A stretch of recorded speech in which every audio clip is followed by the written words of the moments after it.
وہابی انگریز ہمارے ایک دور پار کے چچا بہت عرصہ غیر ملکی کنسٹرکشن کمپنی میں رہے۔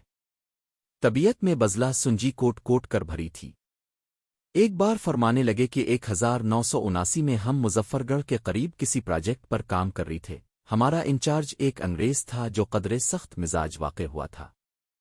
ایک سرد اور دھند آلود صبح جب میں سائٹ پر پہنچا تو بلڈوزر آپریٹر اللہ بخش سخت پریشان کھڑا تھا۔ مجھے دیکھتے ہی وہ میری طرف لپکا اور ہامتے کامتے اطلاع دی کہ بابا سائیں وہ ناراض ہو گئے ہیں اور میرا بلڈوزر بند کر دیا ہے، خدا کے لیے میری سفارش کر دو۔ میں نے حیرت سے پوچھا کون سے بابا سائیں؟ وہ بولا قبر والا بابا سائیں، بہت بڑی سرکار ہے۔ پھر وہ مجھے ساتھ لیے جنگلی جھاڑیوں کے بیچ بنی ایک چھوٹی سی ٹیکری پر لے گیا جو قدرے قبر سے مشابہ تھی۔ اللہ بخش کے مطابق آج صبح کوشش کے باوجود اس کا بلڈوزر سٹارٹ نہ ہو سکا تو اچانک اسے یہ قبر نظر آئی۔ خیر مشورہ ہوا کہ مسٹر اسٹیفن سے بات کر کے سڑک کی سمت تبدیل کرائی جائے، یہ نہ ہو کہ بابا ہم سب کو ساڑ کر سوا کر دے۔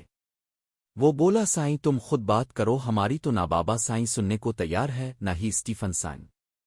میں بھاگا بھاگا مسٹر اسٹیفن کے آفس پہنچا اور ماجرا سنایا۔ وہ فون پر بزی تھے۔ ایک لمحے ہولڈ کے کر میری بات سنی، پھر سرد لہجے میں بولے بالشٹ۔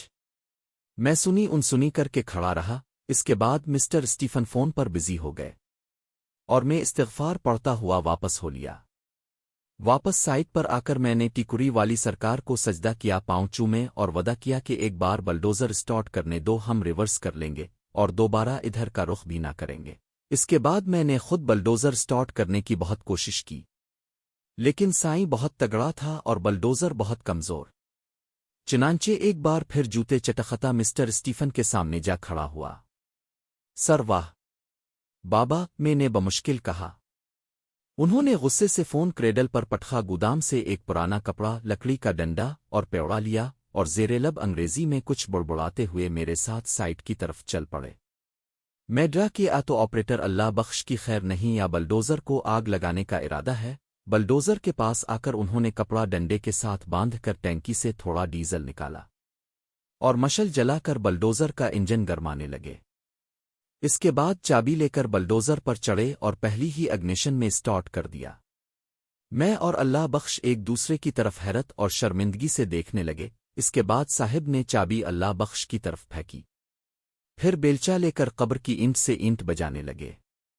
ساتھ ساتھ وہ بڑبڑا بھی رہے تھے، road for peoples not for dead bodies, understand you baa baa black sheep. میں اور عبدالکریم اس دن شام تک مسٹر اسٹیفن کے سڑ کر سوا ہونے کا انتظار کرتے رہے، لیکن وہ منحوس اگلے روز بھی حشاش بشاش ہی دکھائی دیا، وہی مونہ میں ادے بجھا سگار اور وہی ٹیڑی گندی ہے۔ پروجیکٹ ختم ہوتے ہی مسٹر اسٹیفن تو ولایت چلے گئے، مجھے اور اللہ بخش کو ایک نئی ٹیکری مل گئی اور ہم نے اس پر بابا بلڈوزر شاہ کا جھنڈا لہرا کر ہی چھوڑا۔